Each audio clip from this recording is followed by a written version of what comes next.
ಅದರಲ್ಲೂ ವಿಶೇಷವಾಗಿ ನನಗೆ ಒಬ್ಬ ಗೃಹ ಸಚಿವನಿಗೆ ನಮ್ಮ ಇಲಾಖೆಯಲ್ಲಿ ಈ ರೀತಿ ಪ್ರಾಮಾಣಿಕ ಅಧಿಕಾರಿಗಳು ಸಾವನ್ನ ಅಪ್ಪುತ್ತಾರೆ ಅಂತ ಹೇಳಿದರೆ ನಮ್ಮೆಲ್ಲರಿಗೂ ಕೂಡ ನೋವಾಗುತ್ತೆ. ನಾನು ಅವರ ಆತ್ಮಕ್ಕೆ ಶಾಂತಿಯನ್ನು ಕೊಡ್ತೇನೆ ಮತ್ತು ಅವರ ಕುಟುಂಬದ ವರ್ಗದವರಿಗೆ, ವಿಶೇಷವಾಗಿ ಅವರ ಶ್ರೀಮತಿ, ಆ ಹೆಣ್ಮಗಳಿಗೆ, ತಂದೆ ತಾಯಿ, ವೃದ್ಧ ತಂದೆ ತಾಯಿಗಳೇನಿದ್ದಾರೆ ಅವರಿಗೆ ಪರಶುರಾಮನ ನಷ್ಟವನ್ನು ಭರಿಸ್ತಕ್ಕಂಥ ಶಕ್ತಿ ಭಗವಂತ ಕೊಡಲಿ ಅಂತೇಳಿ ಪ್ರಾರ್ಥನೆಯನ್ನು ಮಾಡ್ತೇನೆ.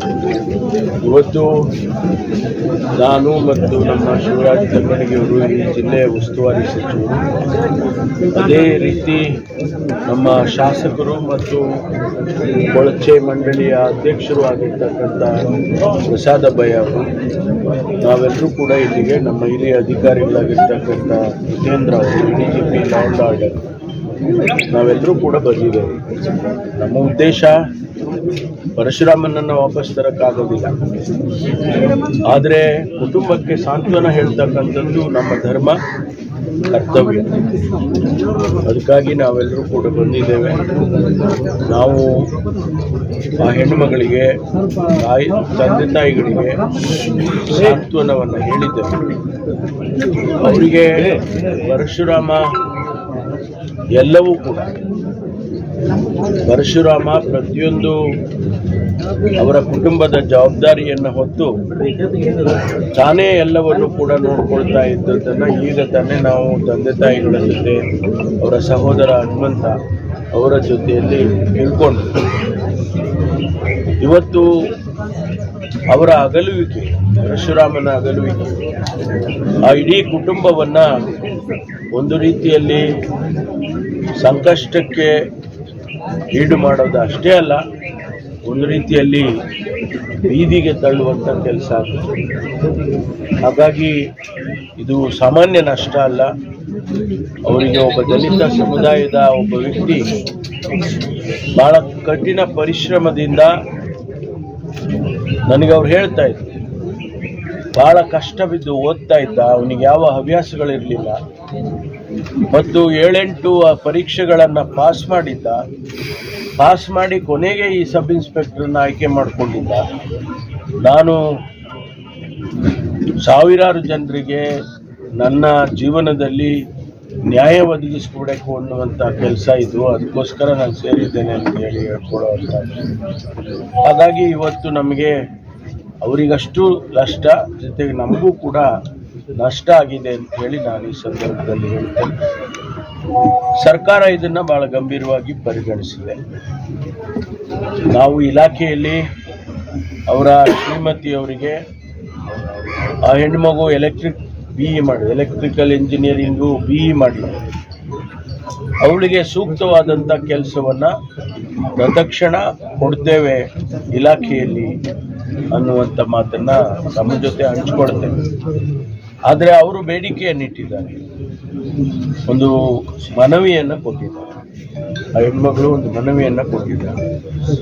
ಕೃಷಿ ವಿಶ್ವವಿದ್ಯಾನಿಲಯ ರಾಯಚೂರಿನಲ್ಲಿ ಅಥವಾ ಜೆಸ್ಕಾಂನಲ್ಲಿ, ಯಾಕೆಂದರೆ BE ಎಲೆಕ್ಟ್ರಿಕಲ್ ಮಾಡಿರೋದ್ರಿಂದ ಜೆಸ್ಕಾಂನಲ್ಲಾದರೆ ನನಗೆ ಸೂಕ್ತ ಹುದ್ದೆ ಸಿಗುತ್ತೆ ಅನ್ನುವಂಥದ್ದನ್ನು ಅವರು ಕೇಳ್ಕೊಂಡಿದ್ದಾರೆ. ನಾನು ಮುಖ್ಯಮಂತ್ರಿಗಳ ಜೊತೆಯಲ್ಲಿ ಮಾತನಾಡಿ ಅದು ಸಾಧ್ಯ ಆಯಿತು ಅಂತಂದರೆ ಅದನ್ನು ಮಾಡಿಕೊಡ್ತೇವೆ. ಪೊಲೀಸ್ ಇಲಾಖೆಯಲ್ಲಂತೂ ಖಂಡಿತವಾಗಿ ಮಾಡ್ತೇವೆ. ಅದು ಅವ್ರಿಗೆ ಸೂಕ್ತವಾದಂಥ, ಯಾಕೆಂದರೆ BE ಗ್ರ್ಯಾಜುಯೇಟ್ ಆಗಿರೋದು, ಅವರಿಗೆ PSI ಕ್ಯಾಡರು ಅಥವಾ ಯಾವುದು ಸೂಕ್ತ ಆಗ್ತದೆ ಆ ಕ್ಯಾಡರ್ನಲ್ಲೇ ಕೊಡ್ತೀವಿ ಅವರಿಗೆ. ಮತ್ತು ಬೇರೆ ಇಲಾಖೆದಾದರೆ ನಾವು DPRನಲ್ಲಿ ಎಲ್ಲ ಚರ್ಚೆ ಮಾಡಬೇಕಾಗ್ತದೆ, ಸೂಕ್ತ ಹುದ್ದೆ ಖಾಲಿ ಇರಬೇಕಾಗ್ತದೆ. ಅದನ್ನು ಯಾವ ರೀತಿ ಮಾಡಬೇಕು ಅನ್ನೋದನ್ನು ನೋಡಿ ನಾನು ಮುಖ್ಯಮಂತ್ರಿಗಳು, ನಾನು ಶಿವರಾಜ್ ಅವರು, ಪ್ರಸಾದ ಭಯ್ಯ ಅವರು, ನಾವೆಲ್ಲ ಮಾತಾಡಿ ಅದು ಸಾಧ್ಯ ಆಯಿತು ಅಂದರೆ ಅಲ್ಲಿಗೆ ಮಾಡಿಕೊಡ್ತೀವಿ. ಎರಡನೇದು, ಅವರ ಕುಟುಂಬಕ್ಕೆ ನಾವು ಸರ್ಕಾರದಿಂದ ಸಹಾಯ ಹಸ್ತವನ್ನು ನೀಡ್ತಕ್ಕಂಥದ್ದು, ನಮ್ಮ ಇಲಾಖೆಯಿಂದ ಮತ್ತು ಮುಖ್ಯಮಂತ್ರಿಗಳಿಂದ ಆಸ್ ಎ ಸ್ಪೆಷಲ್ ಗ್ರಾಂಟ್ ನಾವು ಒಂದು 50 ಲಕ್ಷ ರೂಪಾಯಿಯನ್ನು ಅವರ ಕುಟುಂಬಕ್ಕೆ ಕೊಡ್ತೇವೆ. ಅದನ್ನು ನಾವು ಹೋದ ತಕ್ಷಣ ಮುಖ್ಯಮಂತ್ರಿಗಳ ಜೊತೆಯಲ್ಲಿ ಚರ್ಚೆ ಮಾಡಿ ಅದನ್ನು ಬಿಡುಗಡೆ ಮಾಡ್ತೇವೆ. ಇಷ್ಟು ಇವತ್ತು ನಮ್ಮ ಏನು ಇಲ್ಲಿಗೆ ನಾವು ಕೊಟ್ಟಂಥ ಭೇಟಿ ಒಂದು ಸಾಂತ್ವನ ಹೇಳುವಂಥದ್ದು ಮತ್ತು ಮುಂದೆ ಹೋಗಬೇಕಲ್ಲ, ಸಂಸಾರ ಮುಂದೆ ಹೋಗಬೇಕು. ಅದಕ್ಕಾಗಿ ಯಾವ ರೀತಿ ನಾವು ಸಹಾಯ ಮಾಡ್ಬೋದು ಅದನ್ನು ಸರ್ಕಾರ ಮತ್ತು ನಾವೆಲ್ಲರೂ ಕೂಡ ಮಾಡ್ತೇವೆ ಅಂತ ಹೇಳಿ ಅವರಿಗೆ ತಿಳಿ ಹೇಳೋದಕ್ಕೋಸ್ಕರ ಬಂದಿದ್ದೇವೆ. ನಮಗೆ ಭಾಳ ನೋವಾಗಿದೆ. ಯಾಕೆಂದರೆ ಒಬ್ಬ ಯುವಕ ಈಗ ತಾನೇ ಎಷ್ಟು 5 ವರ್ಷ ಆಗಿತ್ತ, 7 ವರ್ಷ ಆಗಿದೆ ಕೆಲಸಕ್ಕೆ ಸೇರಿ. 2017 ಬ್ಯಾಚಲ್ಲಿ ಸೇರಿದ್ದಾರೆ. ಇಷ್ಟು ಬೇಗ ಆತನಿಗೆ ಈ ರೀತಿ ಆಗುತ್ತೆ ಅನ್ನೋದು ಯಾರು ಊಹೆ ಮಾಡಿರಲಿಲ್ಲ. ಹಾಗೆ ಭವಿಷ್ಯ ಇತ್ತು, ಪ್ರಮೋಷನ್ ಆಗಿ ಇನ್ಸ್ಪೆಕ್ಟರ್ ಆಗ್ತಾ ಇದ್ದ, DYSP ಆಗ್ತಾ ಇದ್ದ, ಅವನು SP ಆಗ್ತಾ ಇದ್ದ. ಅಂಥ ಒಂದು ಭವಿಷ್ಯವನ್ನು ಕೂಡ ಇವತ್ತು ಕಳ್ಕೊಂಡು. ಹಾಗಾಗಿ ಇವತ್ತು ನಮ್ಮ ಭೇಟಿ ಈ 2 ವಿಷಯ